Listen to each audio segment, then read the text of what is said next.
Griffin back healthy, and that's the main thing, because Blake was not last year, and it really impacted the course of their season. So we'll see if they can score. It's going to be interesting to see Josh and how he does guarding Blake Griffin. Jeremy Grant came over from Denver with a sign and trade, was a restricted free agent.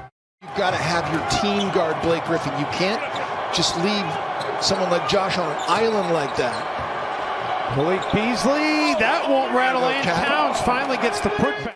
Matchup situations they have. One of the things I've been impressed with Killian Hayes, Dave, is his ability to space the floor and run offenses. Mason Plumlee gets that one to go. If that's a foul, Kevin Garnett would have fallen out a lot of more games, because he used to give people the business when he set screens. DeLon Wright, no. Plumlee, yes. Another offensive rebound. Towns puts it on the deck, gets to the rim, and attacks. That's what we want to see. Towns from downtown. 5 straight points for Cat, and the Timberwolves have it back to a 5-point game. You get the #1 pick, and you get Anthony Edwards, and becomes sort of an X factor for your team. He becomes that type of player. You think of Ja Morant, what he meant to Memphis last year. Memphis had no clue. What a pass by D'Angelo Russell. Great slip out of the screen that time. Get in, get out. He is a player option for next year for $39 million. Yeah. Think about Gordon Hayward, what he did. Griffin's made a lot of money in his career, Dave, and if anybody could opt out of a $39 million deal, you're talking about being in your early 30s now, and you've not won a championship. It knocks down the perimeter jump shot from outside the arc. But Christian Wood is a good basketball player. He'd be a really nice addition to this Piston team. Edwards gets into the paint, follows sticking with it. He left Kansas. Spent that last season in Memphis. Began his career with the Phoenix Suns. D'Angelo Russell backs down Derrick Rose and drops him off in the paint. Heard Glenn Taylor on the radio today talking about that the book is not closed on that, although the Timberwolves are at the mercy of COVID, as is everybody else. D'Angelo Russell 3, no. And Okafor comes up with the defensive board. Rose pushing the pace. Derrick Rose quickly. Rose comes out of there with the basketball. Doumbouya. Wow. And one as he went up strong. And that's Derrick Rose pushing pace. He looks longer to me than 6'8", but they have him listed at 6'8". I got him at 6'9", but nice drive. In his 3 games. Wow. I mean, that is just a powerful move by Derrick Rose. He able to connect his first bucket in his second stint with the Timberwolves. Plumlee with the leak out on the other end. To Tom during the pregame show along with Kevin Lynch. And, you know, when I came on board here in Minnesota, as Culver drives and finishes, Penny was one of the first people I met at Target Center, the Timberwolves organization, and at Fox Sports North. Shepherded so many young people into this business as Plumlee gets another hoop inside. He didn't want to make it about him. It was always about the Timberwolves and the people he was working with. He didn't really let people see. You saw it at times. Jared Culver, another nice play inside here. Super missed, and I'm just so crushed that I can't talk to my friend Tom Hanneman anymore. It's just devastating for so many. Yeah, it was a kick to the gut for all of us as Blake Griffin. They did a great job of working with him via Zoom. They didn't have really physical contact till later in the summer as Blake knocks down that difficult baseline jump shot. And he had a word for Beasley about it after he hit it, too.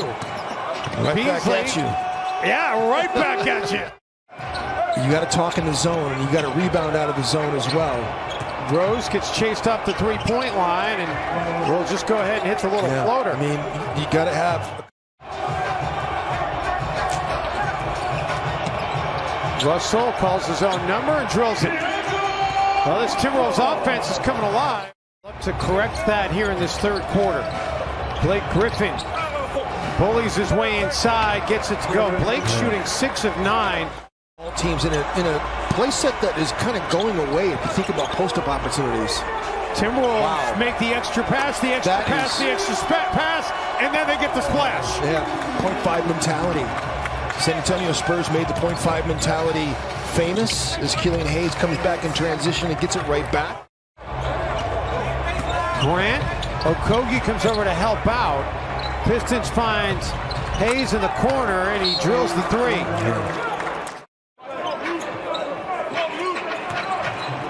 Killian Hayes. Yeah, overplayed by D'Lo. D'Lo just was a little bit over-aggressive. Dwayne said, like all of us, he's hurting at the loss of Hanny, and the news when it came to him, he was crushed by it. As the take there by Beasley.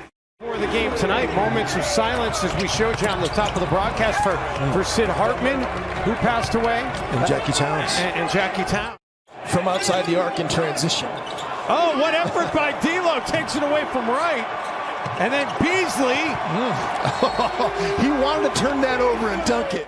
And so here we are with Ant-Man. Hopefully he can, I don't know if he's going to eclipse Danielle Marshall's 26, but he can get higher on the list. Finds Russell, camped at the three-point line, no, but the rebound finds its way to Russell. Beasley will take a three and make a three. Edwards loses the basketball. Rose looking to push the pace. Hits the trailing Jackson. Edwards attacks Mikhailuk. Follows his own miss. Who is that? Is that Anthony Edwards? Is Moses Malone down there? You came back from California, man, and you were just like so happy there was no snow. Russell. Oh my goodness. Rainbow triple.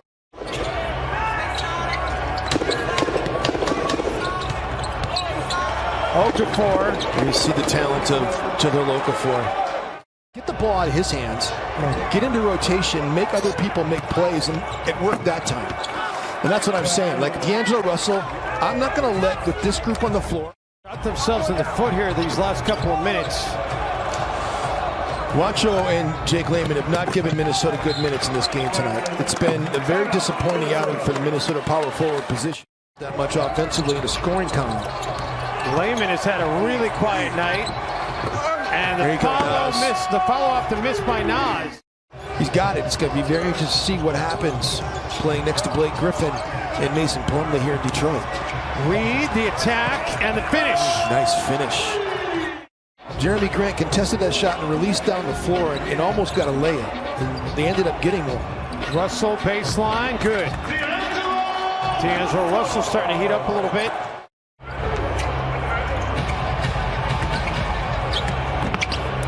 Jackson, no. Put back up and in by Okafor. Every time they get booted back up the porch. Minnesota goes to zone there, and Rubio gets the takeaway. Culver gets paid. And now the Timberwolves are close to knocking on the door again. You got to be active and you got to communicate if you're going to play zone. And Rubio again gets another poke away. And Beasley with the finish, and we have our second tie of the game. Teams in Minnesota can use it, so can Detroit. If you don't use it, you lose it. Rose, and the Pistons go back in front. Man. Towns left all alone, and Minnesota has the lead. Minnesota ran wedge roll that time. Okogie underneath, little fake. Unbelievable. No. Looked like there was body contact on the pump fake. Numbers for Detroit, and Jackson able to finish it off. It sure did look like there was body contact. Keeps the dribble alive. Wow, that's a foul, man. Yeah, Rose reached in, got a lot of arm. Russell for the three, yes! Big time. 2 minutes to go, 2-point lead. Towns, kick into the corner, Beasley, three, 5-point lead. I love it, Bees. A season opener at home since 2013. It's been a while. Nice cut. Oh, man, and an and one opportunity for Josh Okogie, another dime by Towns. And the Timberwolves are going to get a win to start off their 2020-2021 season. And they got contributions from virtually everybody. Yeah. The bench had a huge hand in this as well.